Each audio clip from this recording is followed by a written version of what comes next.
Good morning, everyone. Shit. Who's there? All right.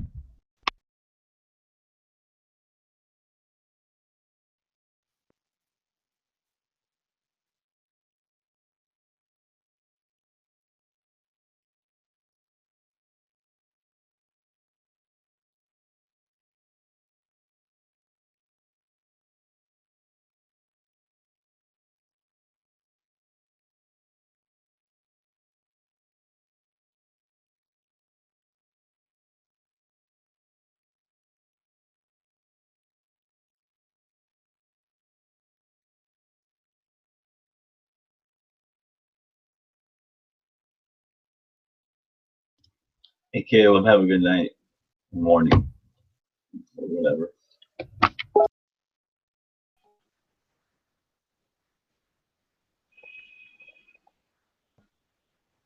Hey, Caleb, have a good night, morning.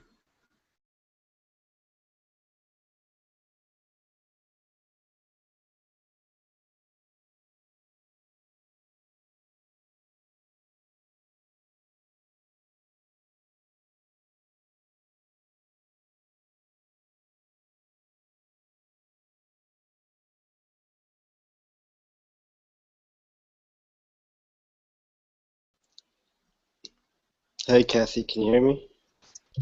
Yeah, man. How you doing? I'm good. Nice. Just got done chowing on some food. Got a feedback loop.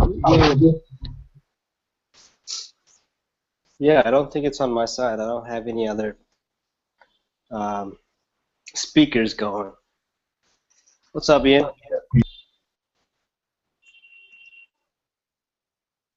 Yeah, I don't think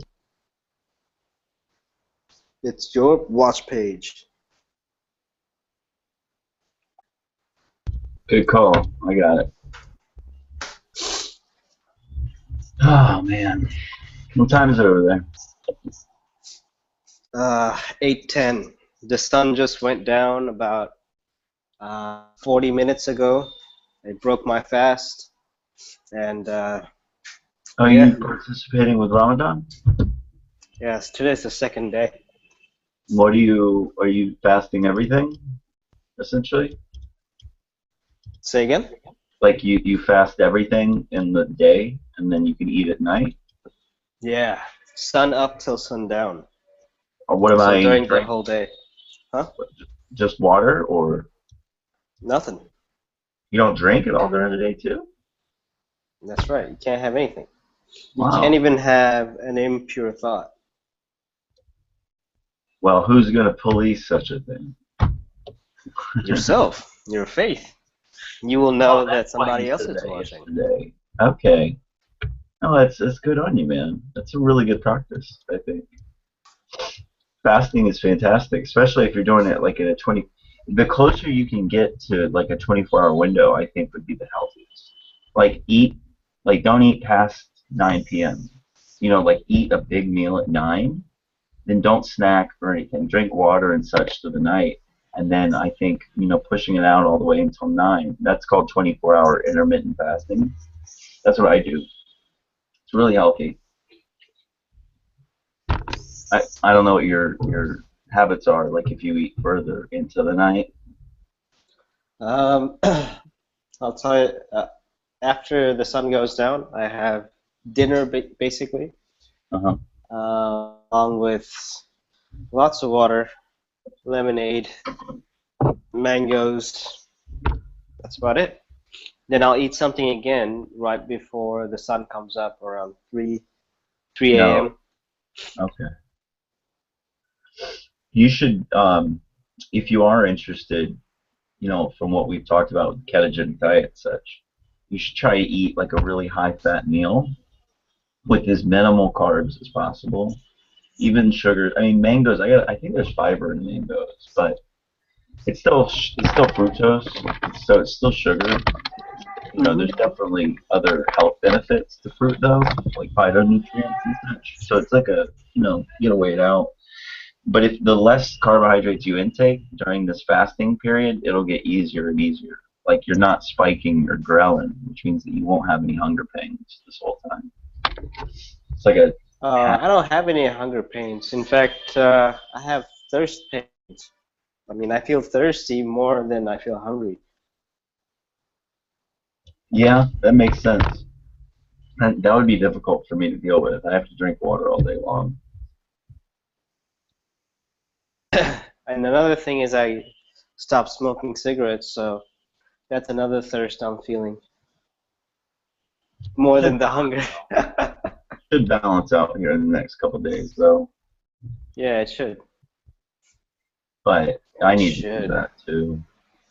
It's if I've got a couple clients who I'm helping lose weight, if they knew that I smoked cigarettes, they would freak out.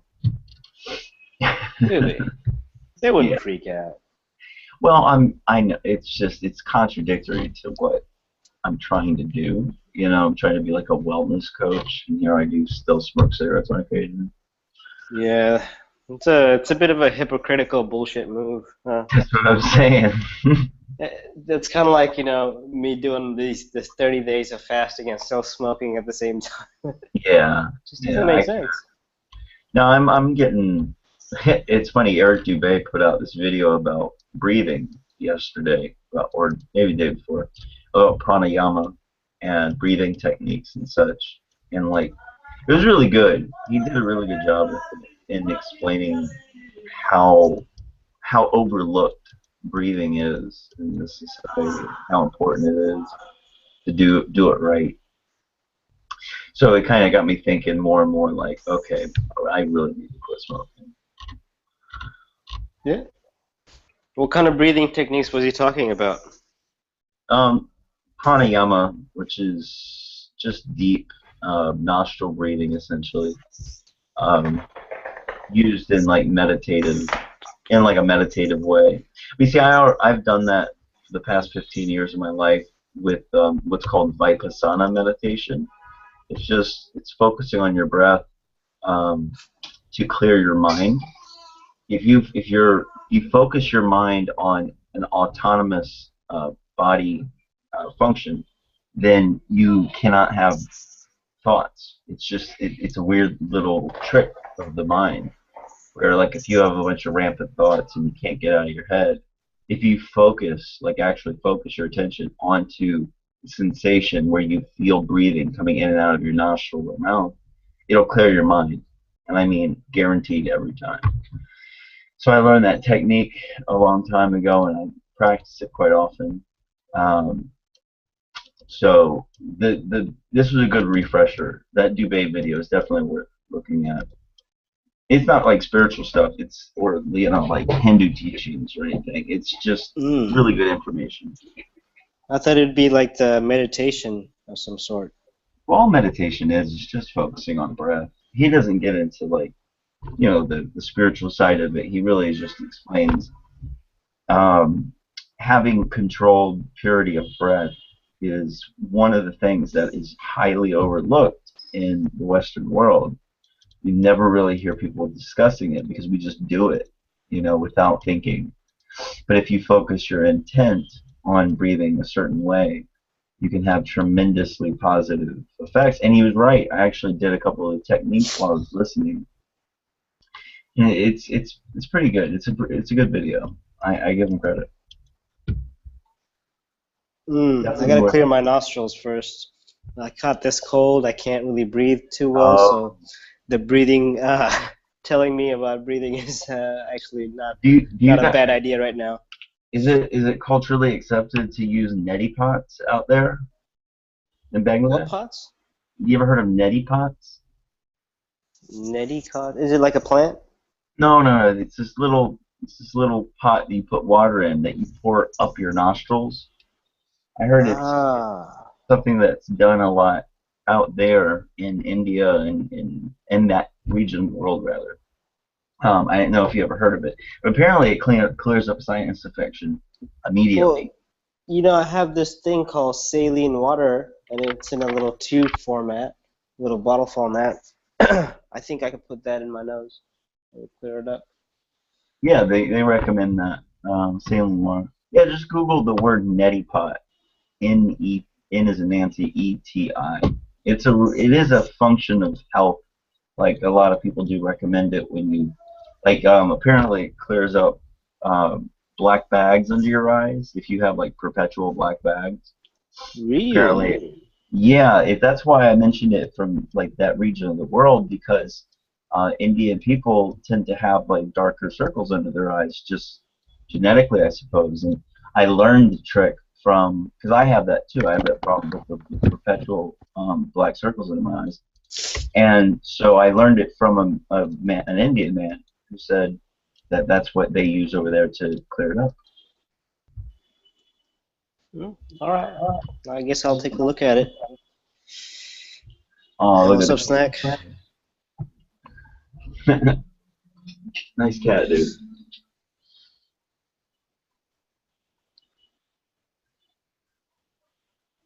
Snack, you there, bro?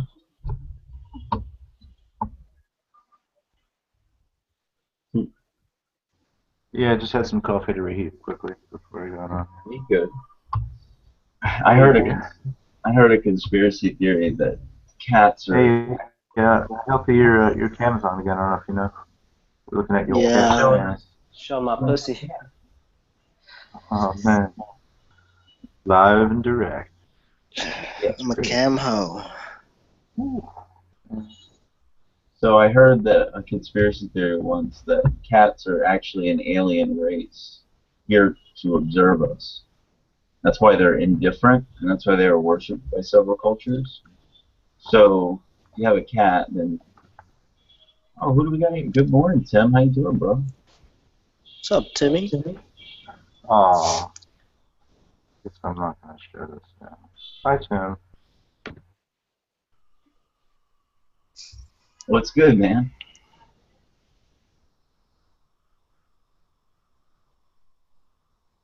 All right. So yeah, Yeah. cats could be could be some kind of watchers. Who knows? The Egyptians were obsessed with them. Yeah, Cats. Something about they're neither here. Yeah, they're neutral or something. Yeah, you're right. yeah, that's what it seems like.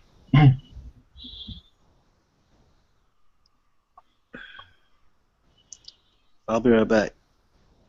Sure. All right. Cats that domesticated and shit, like back then.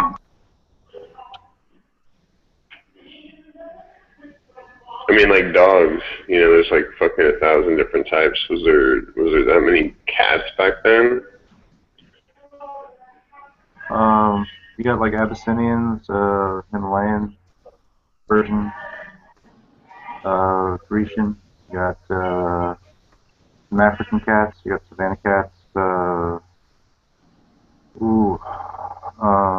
Then you have like normal hybrids. There's a couple. I think there's only one true like hybrid cat, which is the Sakoke cat. And then you got other varieties and breeds that are there's a lot of them come from Europe by I guess just by selective breeding. And then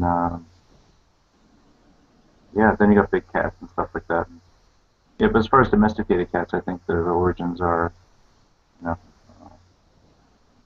not in the Americas. So they were like wild at one point. I mean, I guess they seem like they can handle themselves a lot more than dogs, but that's pretty crazy. A couple thousand years ago, supposedly.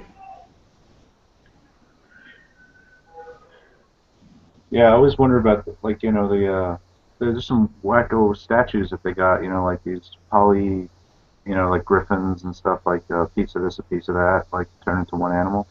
Really weird. I wonder what all Weren't that's those about. statues? Weren't those statues actually like a statue of John the Bond, and then like 100 years ago, somebody like carved over him or something?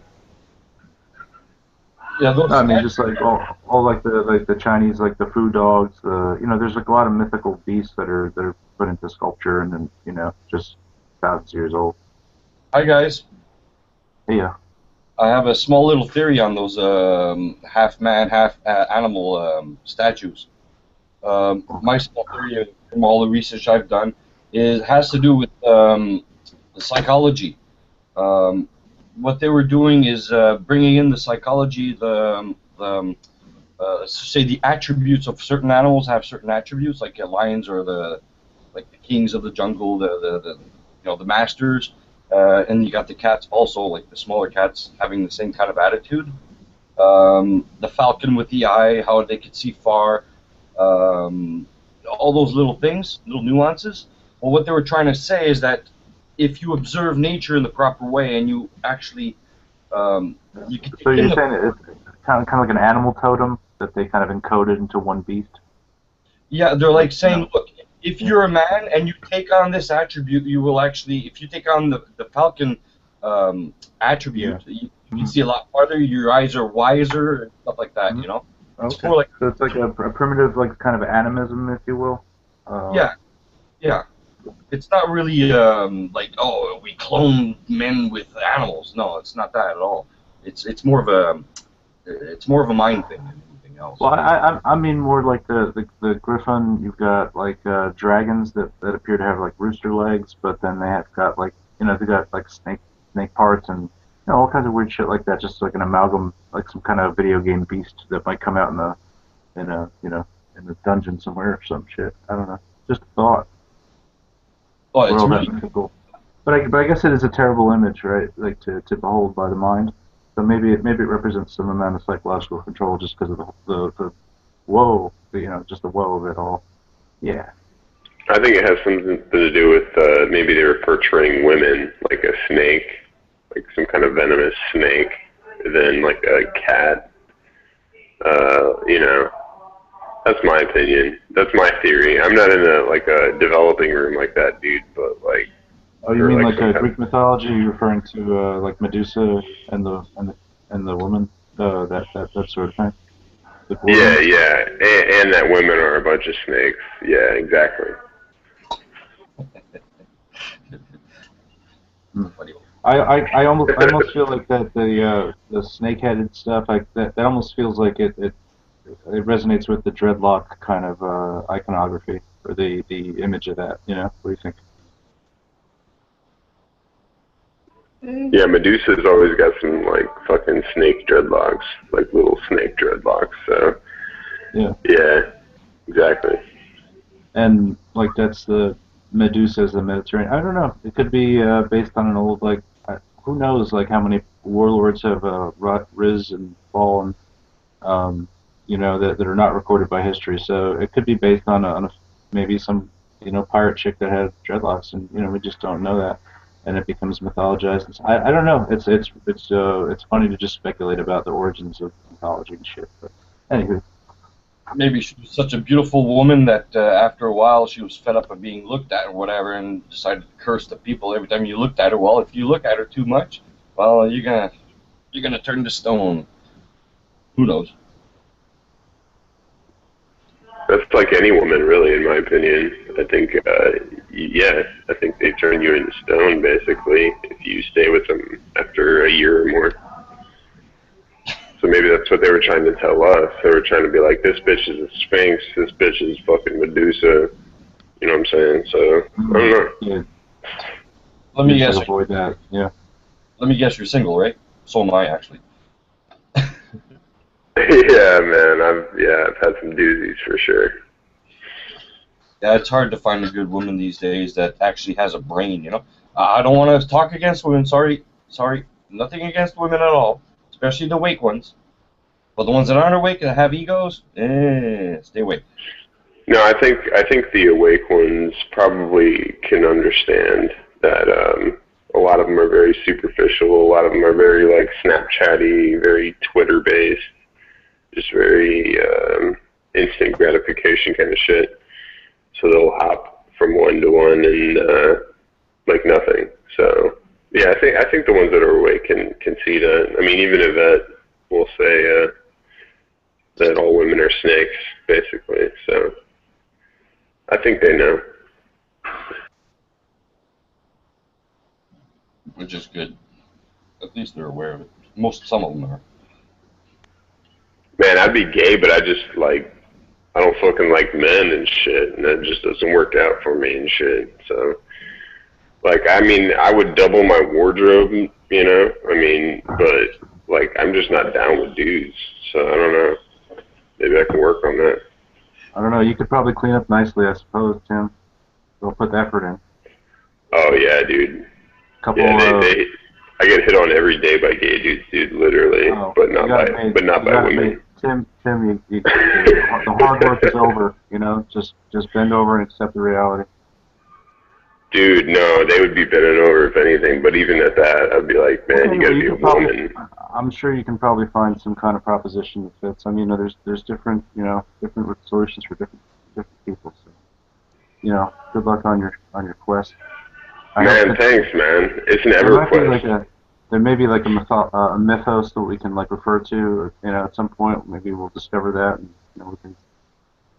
we can progress in this talk and the mythology. I would hope so, man. As long as they have a double X chromosome, I'm down.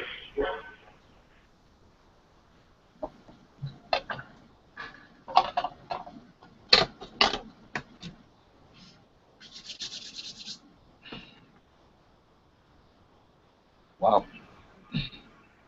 So anyway, these cats were literally out in the wild thousands of years ago. That seems kind of hard to believe. I mean, they do take care of themselves, but it seems to be kind of, they're so small, man. I don't know how they're doing in the wild. Mm-hmm. Well, they're fast, and they're able to, like, hear and smell, and they got good sensory survival things. Kind of like an owl, I guess you could say. I kind of feel like cats are a little similar to owls some way. Maybe the eyes, or I don't know. They've got double eyelids, right? Cats have double eyelids, and they've got a double meniscus on their eyelids, which is why we see eye shine from them, and other animals too. Yeah, weird, but they're very smart. They know what's going on. My cat is super intelligent. Actually, she just fell in love with me just last week because I've had her for over a year. Found her in the snow, like freezing to death almost, a little baby. And it took me over a year. She would never let me pet her, really, like once or twice, then she'd run away. She would never sit on my lap, ever. And I've been trying and trying and trying and trying. It only happened, strangely enough, last week. I started taking her outside and trusting her, like just letting her go, calling her once in a while just to make sure that she knows that I'm there, I'm looking at her, and setting like a boundary. And ever since that day, she's been starting to jump on my lap, sitting there. I could pet her for like an hour. Doesn't matter. She'll rub her head against me and everything, and purring like crazy. It's like, wow, where the hell did this cat come from? And every day now, I keep bringing her outside, keep trusting her, and then I keep bringing her in. Yeah. Yeah. Have you ever had senses it? Situation like with a cat, if they have like an infected paw or something like that, and they basically just like want to go die, because cats are very prideful that way. They feel like they can they've got all that. So when they get sick, they feel like they're ashamed of themselves or something. That's kind of how I feel about cats. But they'll literally just like chill out, like hide and stuff while they're going through something like that. And if you actually intervene on that to take them to a vet, or if you save their life, they kind of already thinking like, I'm gonna die, I'm gonna be something's prey because I'm vulnerable now. They kind of feel differently towards you. They act nicer towards you, and they're like, they kind of know that you can save their life potentially, and that you'll do that for them. That's kind of, I think so they actually know that, I'm trying to think, like, haven't they been domesticated for like a fifth of the time of cats? I mean, why are cats so like fucking standoffish still? They don't seem to be domesticated at all. You could let them go in the wild and they'd go fucking, chase birds and do all kinds of shit. So that's kind of weird to me. Well, it's that whole part of gaining their confidence. As soon as you gain their confidence, now when she goes outside, I just call her and she comes right to me. She doesn't want to wander off, It's because we have this like I don't know. I talk to her all the time. I never scream at her except when she's trying to freaking scratch my couch all to pieces. But apart from that, it's like it's like a mutual respect. It's not like I own her and I'm like the father and rah rah rah. You know, it's more like a friendship type thing. And ever since then, she's accepted me like crazy. So it must be the same thing with other animals. You know, you befriend Yeah, them but and you throw a wiener dog in the fucking wild, dude. That dog is gonna fucking die in like a week. You know, I mean, you throw any cat in the wild, dude. They're like, okay, I'm back in the wild. I'm gonna go fucking eat shit. You know. Well, I mean, by the same token, there are breeds of cat that have like short legs, and you know they're bred that way, and people think it's cute, but it's not. yeah, But even Gotcha. though they have their own way of moving around too, though somehow like they have advantages because they're misshapen in some way. Some of the dog breeds seem like they're just over crossed and stuff, and they're just appreciated mutations in essence. Yeah. yeah.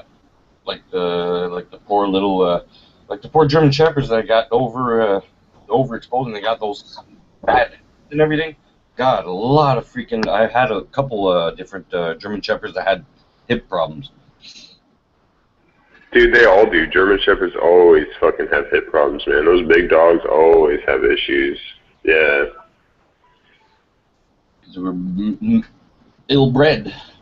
Well, it also doesn't help that we kind of feed them. I mean, if you had to eat shit out of a bag every day, it's like, Yeah, you know, how healthy can that fucking be? How rich, full of life is that anyway to restore the body? And you know, they're covered with a lot of starch and shit. And probably dogs prefer to eat meat rather than fish. cannibalism also because they do put like the same parts of the same animal in their food sometimes.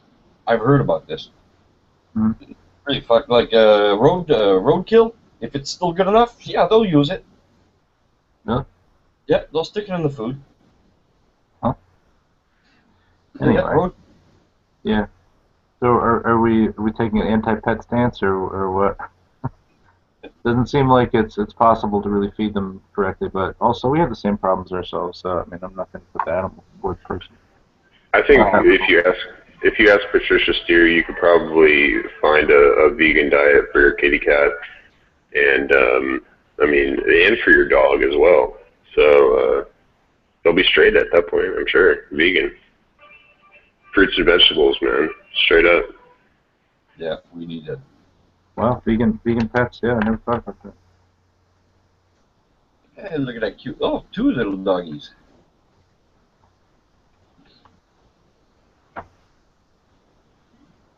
Which one's that? The second one. Healthy. Okay.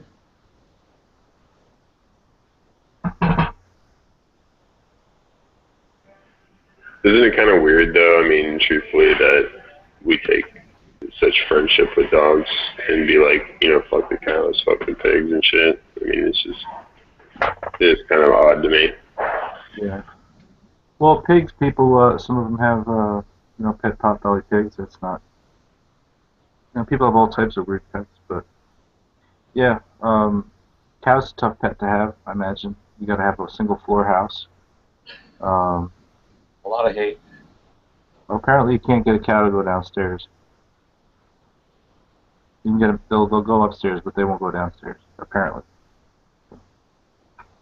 they don't make for great house pets. No. Plus, they'll knock your shit all over, right? And then one accident. I mean, you could maybe you could potty train a cow. I'm just saying, but the results of that going wrong are pretty catastrophic. Yeah, if they fall down the stairs, then you got yourself a milkshake. But poor cow. Stupid joke. I know. Love it stuff. Hey, welcome back to Texas. Yeah, I'm here and there. Well,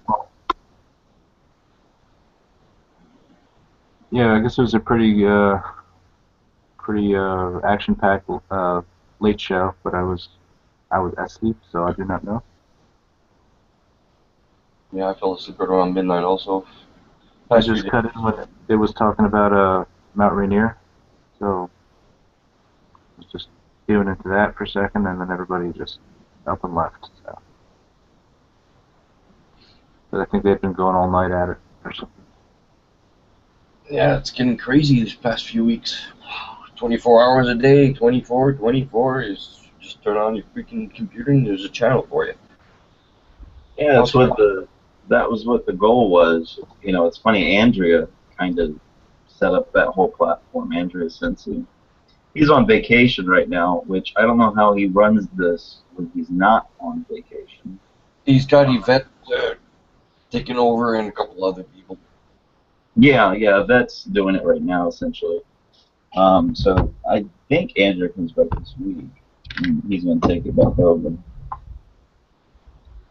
But yeah, I mean, it's a good platform, and everybody just comes in and talks about whatever they want to talk about. It's getting a lot more polite, I noticed, too. Well, yeah, in the beginning we had to flush out Lord Stephen Christ and his little minions that kept coming around. And so we just trolled the shit out of them for like a week straight.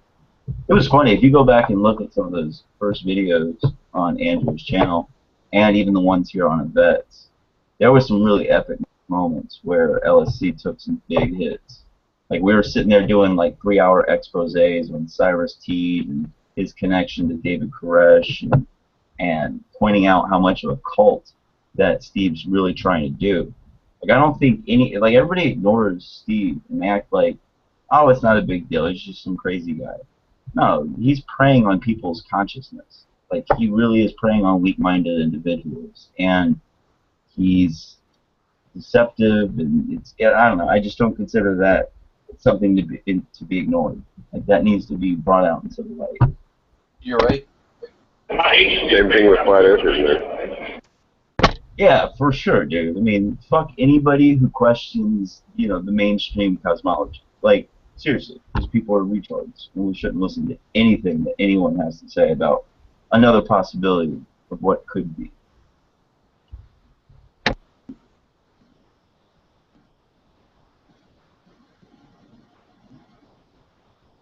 That was a bit dry, but yeah.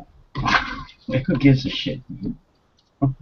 You're so anti. It's like cool for you. Yeah, at this point, though, the way I'm seeing things, it's like flat, globe, square, triangle, pyramid, whatever. It makes really makes no difference. The important part is that we're all aware that there's something going on with the powers that be, and we have to work towards that. Never mind the freaking flat Earth. That's just a stumbling stone. You know. I think the conversation is. This is where a lot of people don't really understand me. I think the conversation is healthy. I really, really do. No matter what the conclusions are, because people act as if dogma or agenda or influence or greed has not infiltrated the institutions of science. Exactly. They think that science is some kind of this is why I do like the term scientism, because it does point to a large issue. This goes back hundreds of years. C.S. Lewis is the one who created the term scientism back in the early 1900s, and it's just they think because that science is supposed to check itself with peer review and, you know, noble causes, rational mind, you know, etc. They think that it can't be infiltrated. But that's just plain wrong. We're all men. We all have a price. We all have agendas, dogmas, and I think that there's a lot of it that goes on unchecked because people have this misconception of what the institutions are. Yep. So I think this conversation is extremely healthy to be had. I don't care what the end result is about the shape of the Earth. That's why I'm a flat Earth apologist. I'm not a flat Earth. Like, there's a lot of anomalies and there's a lot of really good points, believe it or not, that some of these flat earthers are making. And it should spur people to go out and test their world around them. Learn geodesy. Go and learn the methods to discover if it's, you know, round or flat, whatever. Like, go out and figure these things out for yourself. Exactly. Trust yourself. You know? Yeah. What's up, Jeremy? Oh, hey, Jimmy. Hi, guys. Morning. So yeah, I think that this is a healthy thing. I mean, sure, there are idiots. Sure, there are deceivers. I mean, that's up to the individual to discern.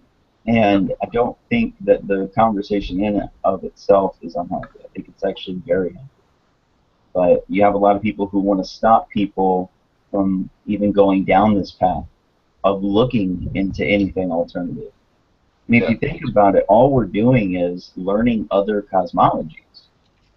It's like a humanities course. We're going back and saying, okay, well, what did the Mayans think? What did the Egyptians think? What did even the more recent flat earthers 100 years ago? Why did they think this? What were the reasons that they declared this? How is that unhealthy in any way? Like, it makes no sense that people get so uppity about this topic. Actually, it shows that's where that term cognitive dissonance comes into play. They cannot, they can't stand that possibility that something else might be true, that their reality might not be what they think it is.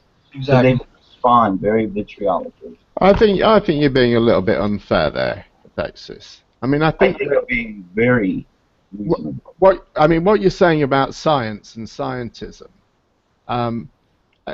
you know, I don't think you're really being very clear, because you're sort of saying, you know, it's not wrong to believe that science can be infiltrated and that people within it can be greedy and that sort of thing. And whilst that's true, what you're suggesting in terms of alternative cosmologies is really dependent upon people within science all having the same greed and the same egotistical motivation that leads them in the same way.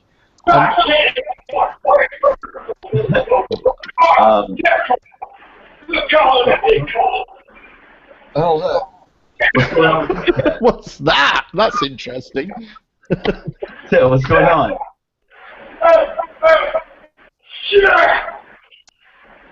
What?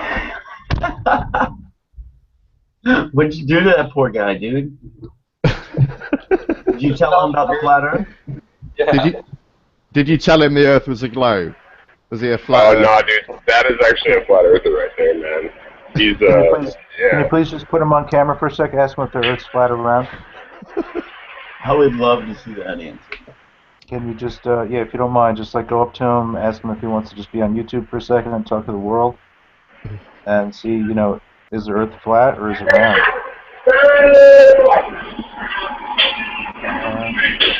This is Starbucks.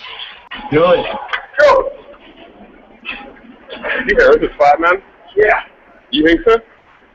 Earth is flat, or? Which one? Short one. I don't even know. That looks like you're all. That's what I'm saying, dude. Up at 90 out to the car. Typical flat earther. Thanks, man. Is that political hillbilly's son? Well, he did say yes, so, I mean, that's cool. Thank you, Tim. I think you're the first person to participate in my concept of live interviews on this channel. I really appreciate you being the first, Tim. It is real. Thank you so much. You just made my day, man. Yeah, dude, that was epic. But So he got a free water, and then right when I asked him about the flat earth, dude, he threw it on the fucking ground, dude. Like he couldn't ran. see, it's level, and he threw it to the ground. He said it doesn't stick to the ball or the cup. He was pissed about the clothesline, man. He wanted to be on fucking Patricia Steers' show. That's pretty much what he was telling me. You do not even know this. You do not even know the grin you put on my face. Thank you so much. Seriously, that was epic. Oh man. But Jeremy, I'd just like to say I don't think that people realize they may be participating in agenda or dogma or influence in a large regard. I think that comes down to the people who are dealing with peer review and such, like the deciders of what is accepted within the institutions. So science is amazing. Like, it absolutely is. I'm not against science. I think that it's the most amazing thing human beings have ever come to. But it is a very one-sided, it's a rationalist, it's a naturalist, it's a materialist perspective that only is one side of the coin. Yeah, so I think when you ignore the rest of the other side of the coin, then distortions and aberrations can occur. So I think it's a reasonable thing to look at it this way. I think I'm being very reasonable. And a lot of people think that science is some type of like infallible institution that will always find the truth. And I don't think that's the case. I think we're held back a lot. That's Well, because I think. Sorry, go on. Yeah, it's because people are forgetting about the whole.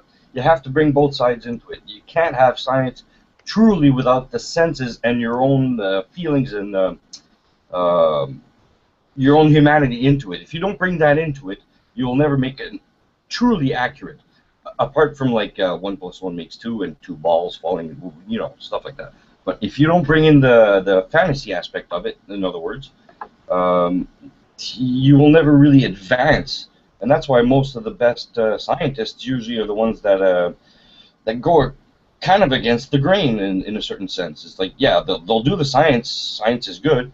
They'll take like all the logic part of it, but they'll throw in that human heart part of it. It's kind of hard to explain, but you can't have.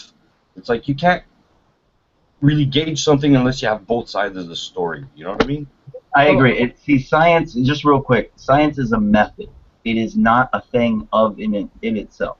Exactly. And this is what a lot of people get confused about. They think science is, and that's why I say scientism. I think it's a real phenomenon where it becomes an ideology, not so much a process.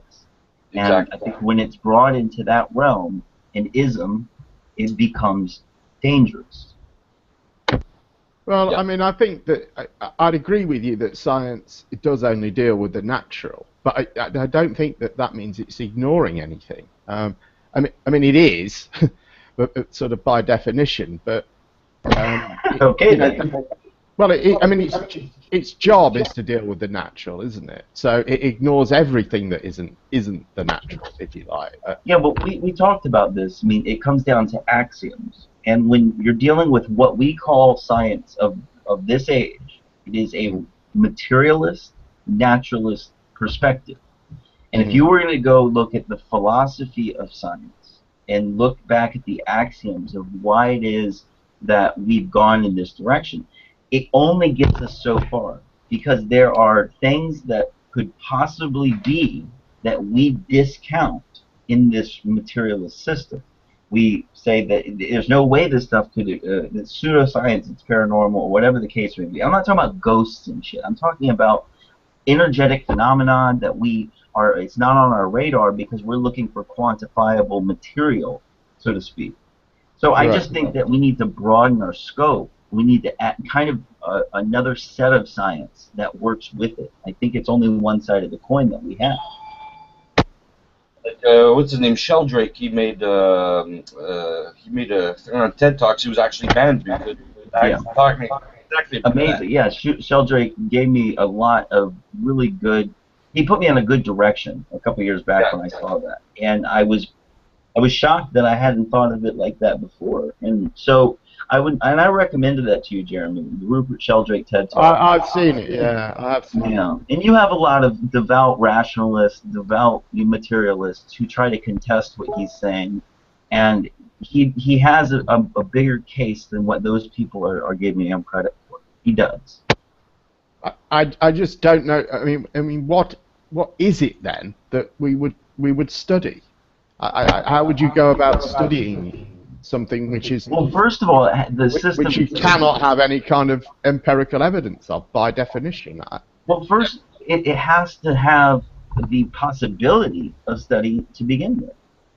Yeah. So I mean that's the first problem. Okay, we need to reanalyze the philosophy of science, philosophy of mind, and we need to be able to create a new system, a dual set of sciences, which personally I actually feel exist. I think that the military-industrial complex, or the authority, or however you want to put it, I believe that they have pursued a dual set of sciences. And this comes out of the stem of Tesla and his contemporary Schauberger, all of these radical secondary sciences that scientists that you don't hear about. I think those have been expounded upon, and I think some of our best technology that we enjoy today is from those fields. Yeah. So that's my argument. I don't think the rational materialist side is I think it's only one side of the coin, and I think But- we ignore publicly the other side. But we that's don't what- have any technology today which isn't explainable by natural science. So Well, no, it's quantifiable at the end of the day. But no, there is, though. Look back at what Tesla was discovering. Look Yeah. back at what Schauberger was discovering. These are things that a rational materialist back then, 100 years ago, would have discounted and said is pseudoscience and absurd. because they We can't. can now quantify these things, so we therefore say, see, the rational materialist created this.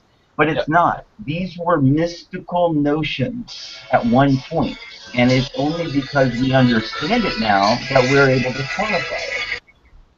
Yeah, that's exactly what what Tesla was doing. His method of science was actually taking like the nuts and bolts of everything, the hardware part of it, but also the observance of how nature works around him, and that's how he was able to actually combine the two and come to that realization. In other words, like if I talk to you, well, what is my voice really? Is it of course it's a physical matter, but it's also invisible. So you have to be able to imagine the invisible. And that's what science doesn't do. Like you're saying, they're materialistic. It has to be touched. It has to be seen. It has to be, but instead they're forgetting about the light and smell, hearing of it. They're not thinking about that part. Yeah, I agree. Yeah. I agree. It's something that it's just a new thing that we're going to need to come to terms with humanity is my argument. It's not something that's going to happen on an individual level or something that's going to happen overnight. And personally, I think it already exists. I really do. I think there's a hidden set of sciences that is not shown to the public, and for national security reasons too. If the world had access to this technology, there would be free energy. There would be you could have energy weapons. You could have energy shielding. There would be a ridiculous amount of dangers to the authority if this was become common knowledge. Just like I can go build an engine. Okay, so I think that they've hidden this and obfuscated it with false sciences, and that's the reason why we're in this predicament. I mean, think about it. The car it runs on explosions. It's 100-year-old technology. What the fuck are we doing sitting here talking on these computers and devices? Yeah, I'm about to go outside and get into this explosion machine. Like, it's absurd, dude. And, like, people need to understand that that's been done on purpose. There has been sciences that have been hidden from us, and there have been people killed over this, and it just needs to stop. I think that's why this conversation is important to have. I don't care if the Earth's flat at the end of the day. I don't, dude. But this question has brought people down this path. Okay, well, how much can we question the institutions? Before, I never thought that was possible. I had that same scientism belief that, nope, the institutions check themselves. There's no way, nothing possible they could ever, they'll always find the truth and they'll weed out all the problems.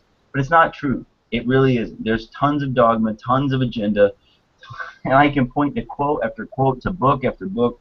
The list goes on, where people admit to this and show a complicitness in it. So that's my argument. They put their own selves in their own graves. They dig their own holes. They all, most of them anyway. It's obvious. It's been an influence. I just realized it was me, Snack, Jeremy, and S-Bibs that first night I got on Hangouts on Chris Truthseeker's show. Yeah, I remember that was. Did I meet you cats then on that night too? Remember, Jeremy? We went back and forth. Yeah. I just thought that was funny. Sorry, but yeah, I think he's probably busy with work. Yeah, this is but it upsets somebody. Like my brother, he's 2 years younger than me, and he loves science just as much as I do. Okay, we talk about all this stuff. We go on Reddit and we just love all the science stuff. Well, when I said the word scientism to him, he cringed. Like, it literally offended him that I would say such a thing. He never heard the word before. And to put that ism at the end of it really made him, like, he was repulsed. Because he has a concept of science as this, like, pearly white, untouchable institution that no problems could ever happen with. And that's so wrong. It's dangerous. Oh, Like, it literally is fucking dangerous. So, yeah. I'm glad more people are waking up to this. Big time. Yeah, that's the important part. People on what we do agree on and not what we don't. I want to answer a question that Jeremy brought up earlier. I think it's very, very important. We talk about this dual set of sciences or this other set of science, but it's very hard to measure it and quantify it. If we can't measure it and if we can't quantify it, it becomes very hard for it to become like, an observable or a materialistic science. You see what I'm saying? Like it becomes pretty hard. And the way I would tell Jeremy is that there's something called the placebo effect, and it's like a phenomenon in the medical science. And the medical science department, this is what they claim off. This is something off Google. That 30% of all cases, all medical cases, are cured through the placebo effect. And what I find kind of odd is that that 30% is a pretty large chunk. Even if that's not true, the fact that sugar pills or this psychological effect could cure one's body is fascinating to me. However, if you look at how much research is actually going into that field, not very much. So maybe if we Yes, because we're just not becoming aware of the powers that we really do have mentally. If we tap into those powers the same way they're doing with the placebo effect, we can get the same freaking results. Yeah, that's what they are trying to hide in the Lord. I think that is one thing that they're trying to obfuscate, is our ability to operate with different energies that if these second set of sciences were expounded on, would be very evident. We would see, it's just resonance and frequency, and our bodies are systems, they're not things. Mechanistic science is broken. It's not the way our bodies work. So there's so many levels to this, and thank you, Healthy. That's a really great way of putting it. The placebo effect really does point to something very large going on that's being ignored by mechanistic science. So I'm right there with you, brother. Sorry, guys, I got dragged away. No, you're fine. You only just missed the most important stuff. Yeah, I know. Sushi is very, very demanding. But yeah, actually, Healthy, if you could reiterate that point. I have to step away for a moment. I'll be right back again. Yeah, because I don't think Jeremy heard you. That's all.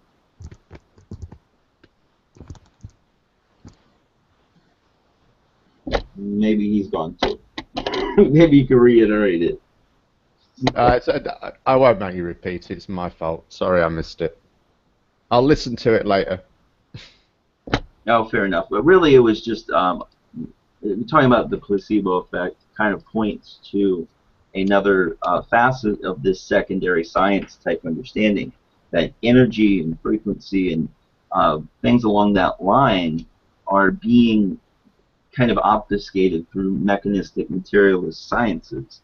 And I think that it's been done on purpose. But it's hard to quantify until you can quantify it. So if people are not even looking in that direction, then nothing's going to be discovered. But I personally think that all of that's been discovered, and we understand human resonance and the Schumann resonance and how all of this stuff affects us. I think this is how a lot of these energy weapons the military uses operates. So I think that they know full well what humans are and how they operate, and it's been completely hidden from us. That's where knowledge is power. That's the whole being enlightened Big thing. time. You know. Yeah, they of course they don't throw any good stuff away. They'll keep it for themselves, but they'll keep it away from us, and they'll kill the person actually or whatever that came up with it. That's a big problem. And the thing is we have to wake up and teach the people around us. Look, start trusting yourself again. You know, they keep telling you, just don't ask any questions. Just we have the answers. That's it right there. No, trust yourself, man. If you feel a little bit wrong, chances are it probably is wrong. You know. until you look at it for yourself, I don't think you can actually grow or anything. You're just like a follower, you know. And there's a lot of flat earthers also that are doing this, obviously on both sides of the fence, you know. They'll just take something somebody's saying and they'll just run with it, pretending that they're, oh, I'm a truth seeker and all this stuff, and I know the truth, and basically never done an experiment or anything, you know.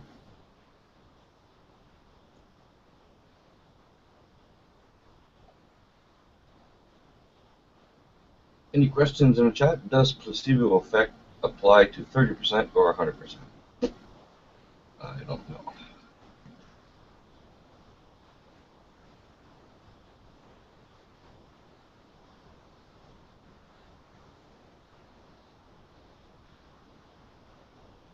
Yeah.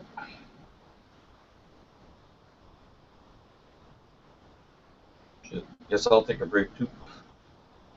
Go make myself a coffee.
Ah, that's what it was.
Yeah, it's kind of strange it was muting itself like that, you know?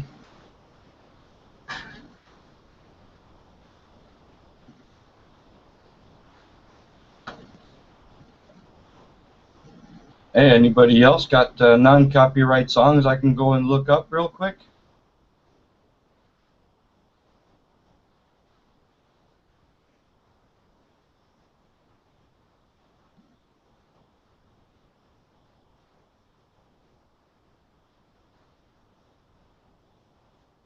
If you guys can hear me.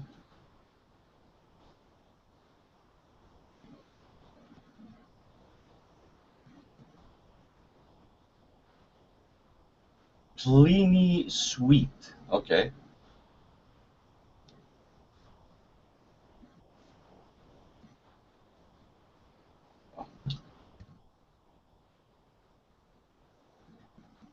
Pliny Sweet Nothings.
Oh, you gotta be kidding me.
What do you say? Do you send us out a million miles away? What, baby, I didn't mean to told you. Now you know it, that the earth is not a globe. You can take your rest now. It never will, and it never should be.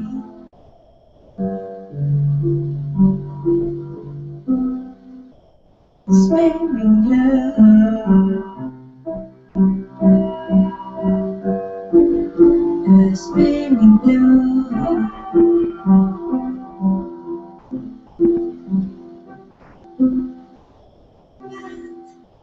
Now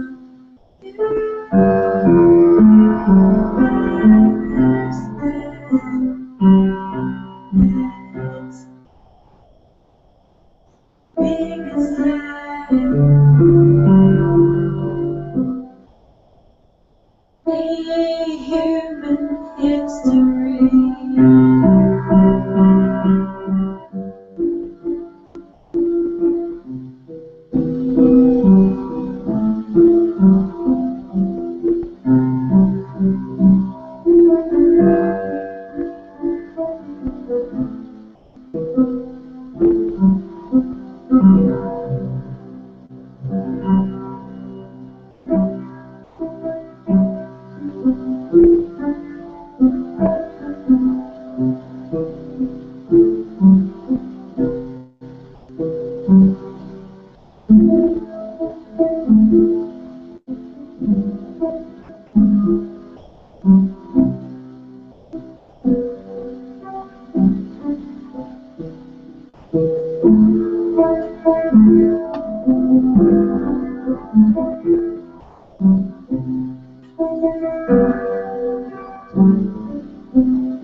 Hey,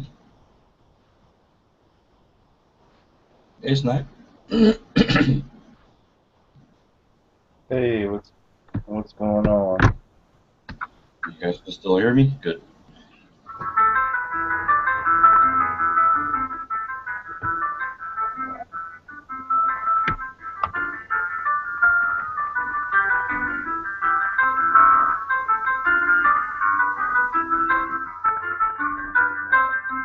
What's happening? Oh, not much.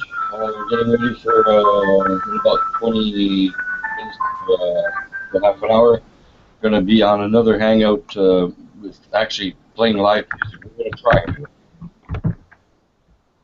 Guitar and whatever, you know. Sorry, could you say that again, please? We're gonna be trying some live music a little later on in I'd say about a half an hour to 45 minutes or something like that. We're gonna start a hangout and do some music. Me and Dustin, I can't remember his last name though. Sorry about that. Well, his last icon thing. Um, yeah, live guitars and stuff like that. See how we can do it.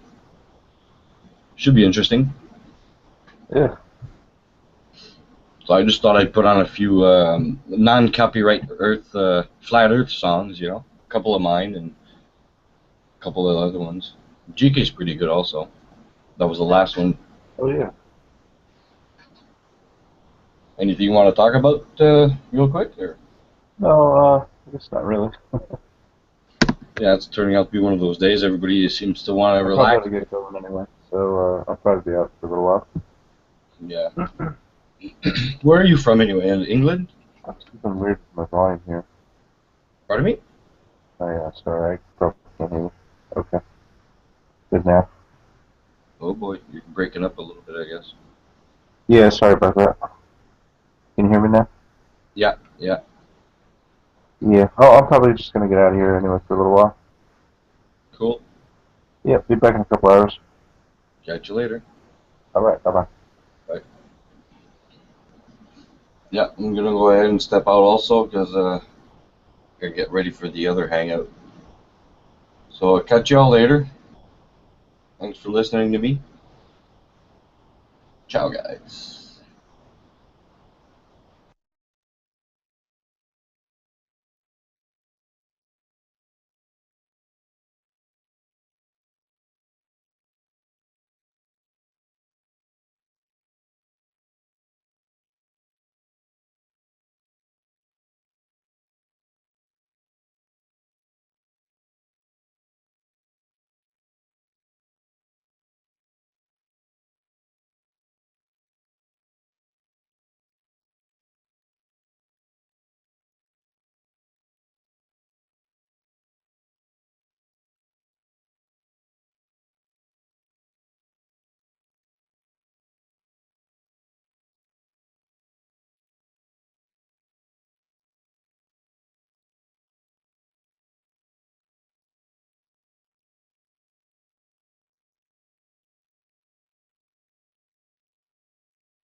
What up, Kathy?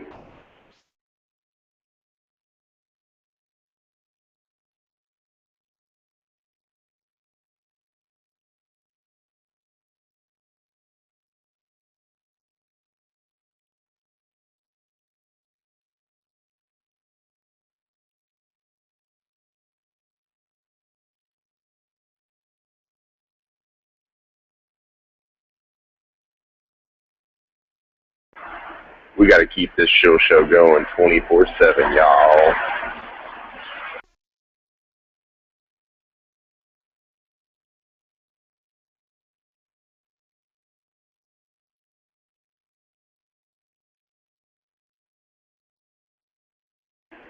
I'm pretty sure Barbara Bush just fucking walked past me, dude. I don't know. Just very decrepit, white-haired lady. I'm guessing it was Barbara Bush.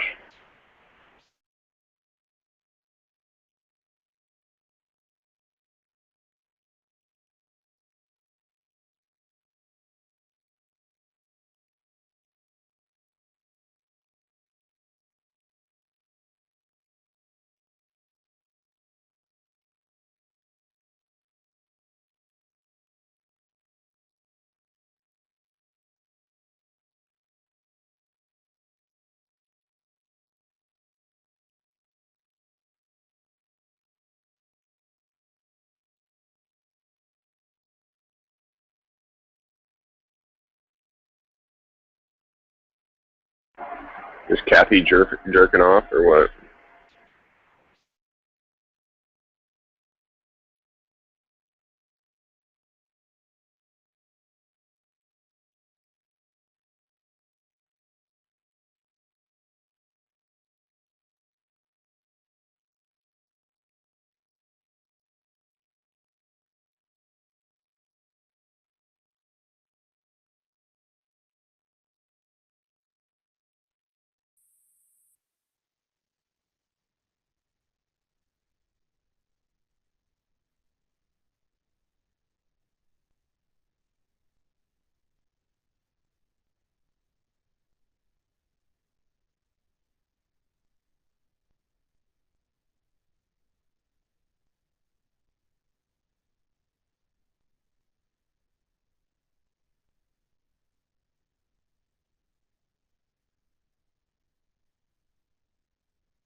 I'm all by my lonesome, which is great, because as long as the flat earthers are gone, I'm down.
Cheers, everybody.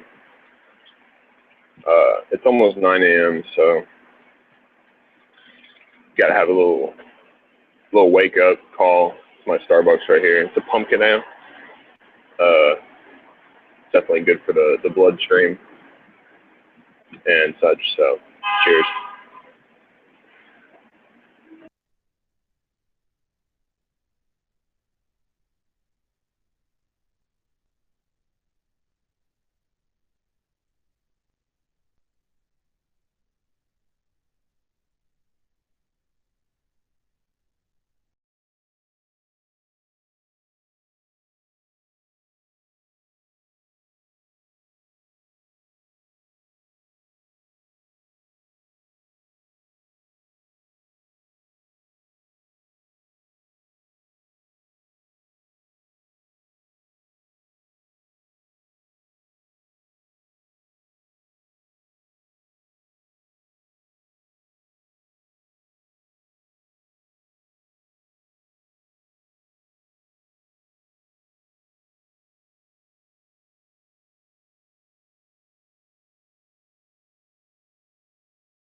Yvette, come and speak with me.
Yvette and Tim Osmond are actually a part of the CIA FBI troll operation to discredit the flat earth movement. The powers that be do not want this truth to come out because it would just shift everybody's paradigm. And I mean, the globe lie, and I mean, we found that flat earther earlier, and basically he proved to me that the earth is flat. I mean, he came into Starbucks and basically got a free water and yelled at everyone.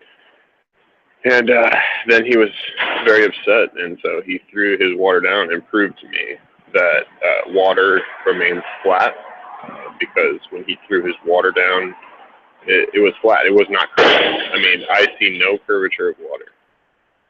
So I just don't understand where all these, globe head tards get their logic from, because it just doesn't make any sense at all to me. I mean, water, like if you fill up a bathtub, I mean, how curved is that water? It should be like 8 inches per mile squared. So like it should be like fucking curved, dude. I just don't understand. Like, how do these globe heads get off by saying that, bath water, like, water in your cup or whatever, is not curved? I mean, water droplets and, the fucking waves and shit like that. And, I mean, who cares, dude? It's flat, dude. It's just flat, and the fucking horizon goes to eye level and shit. So, I mean, I want to be part of the crew now. I want to like spread the word. I was thinking about printing out some pamphlets or whatever and being like a flat earth evangelist and shit. Like, my days of being a heretic are over, like it is time to spread the truth to everybody that I can find, because like water's flat and horizon eye level. God, so many proofs. I need to watch the 200 Eric Dubé proofs again, because then I would be able to, parrot all those proofs. Because, I mean, fuck having one proof, I mean, let's have 200 proofs. And I mean, 200 proofs basically should be complete fact. I mean, it's science, man. That's like literally what you do is like you find like 200 proofs on a fact, and just fucking parrot it all day. So anyway, Yvette, come and talk to me, sweetie.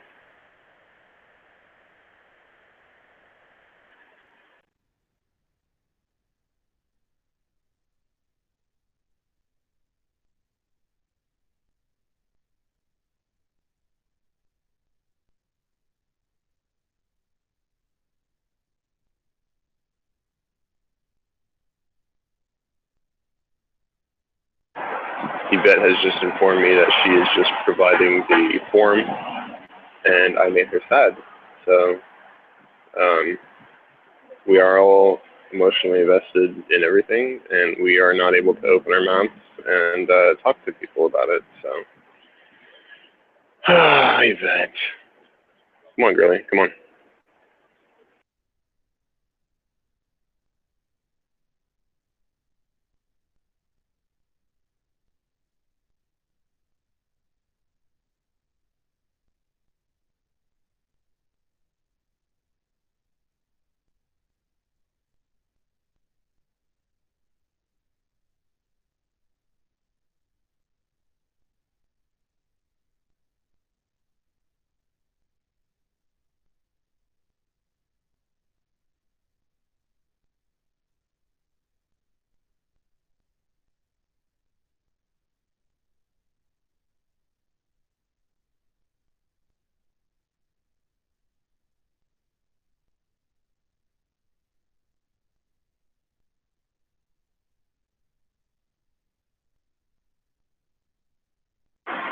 Yvette, we have a open and public forum to speak our minds, and I think we should just get it out in the public domain. You know, like our issues and our problems and our, you know, sex life or whatever and shit. So let's go. Come on.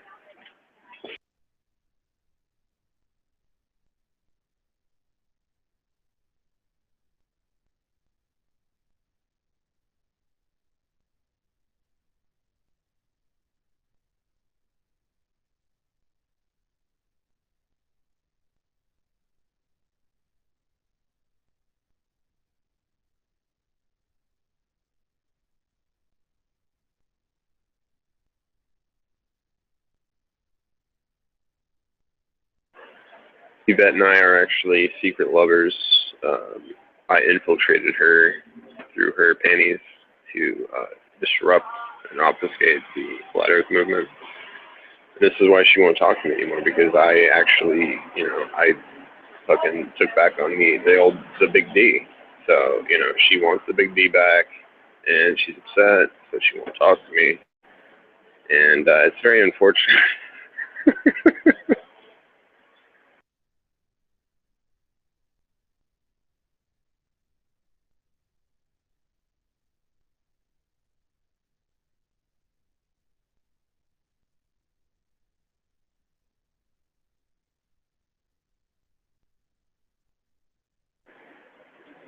Yvette and I actually met at a cougar bar in New Mexico, and she was looking for, you know, a new hot stud.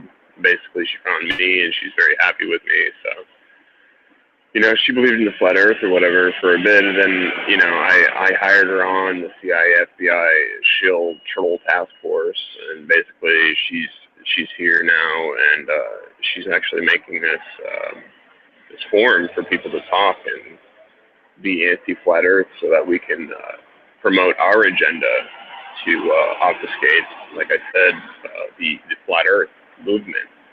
Because, like I said, I mean, these powers that be just, you know, they want to keep the lie, the globe lie, and everything is CGI. Horizon's eye level. I mean, come on, seriously. I mean, this is fucking proof, dude. So yeah, Yvette, she's unhappy with me because actually she's now a concave earther. She's, ever since I, you know, took away the big deal, she's actually now hanging out with Lord Stephen Christ, and, you know, she's basically, like, you know, sending me pics of him laying in his bed with his pillow and shit. And I'm just like, dude, I don't want pics of Lord Stephen Christ, dude. I don't. You know what I'm saying? So I don't know. That you just, you know, you can't make me jealous of Lord Stephen Christ, because he may be your Lord, but he's not my Lord. You know what I'm saying? So, and the concave Earth, I mean, give me a break, dude. Like, they have more excuses than flat earthers, you know? So, like, it's a bunch of garbage. So you can follow him, and, you know, but I thought you were a cougar, dude. He's like a little older than you or whatever. And I'm sure, you know, when he was in prison, he's probably having some butt sex or whatever. So I don't know. Maybe that's what you were down for or whatever. So anyway, you should come talk to me.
I guess Yvette is off jerking off to fucking Lord Stephen Christ again. So I mean, I don't know, man. You can fucking have your cake and eat it too. I mean, he probably goes both ways. So I mean, you can do whatever with it, man. I mean, we were once, an item or whatever, but if you want that hot Stephen Christ action, or if he's your Lord and Savior or whatever, I mean, go ahead, Yvette. I can't change your mind. Okay, once you go Lord Stephen Christ, you never come back from that. Okay, once you go concave and you believe that Lord Stephen Christ is the Lord and Jesus Christ or whatever, I mean, you will never come back from that situation. So I'm not gonna try to change your mind. I mean, I could try to be like Lord Hamazin. I'll change my handle if you want, and maybe we can get back together or whatever. But I mean, it's just that I can't be there to change your mind about Lord Stephen Christ, because he's just, I mean, he is pretty goddamn sexy. So I understand where you're at, and I thought you were a cougar, dude. I thought we were gonna make babies and shit. You needed a baby. I got like the I got the seed for you and shit like that. So I mean, dude, let's make that baby or whatever. I mean, you gotta sign a prenup and shit, but dude, let's make it happen, man. I'll come to New Mexico today. I got nothing but time, right? So yeah.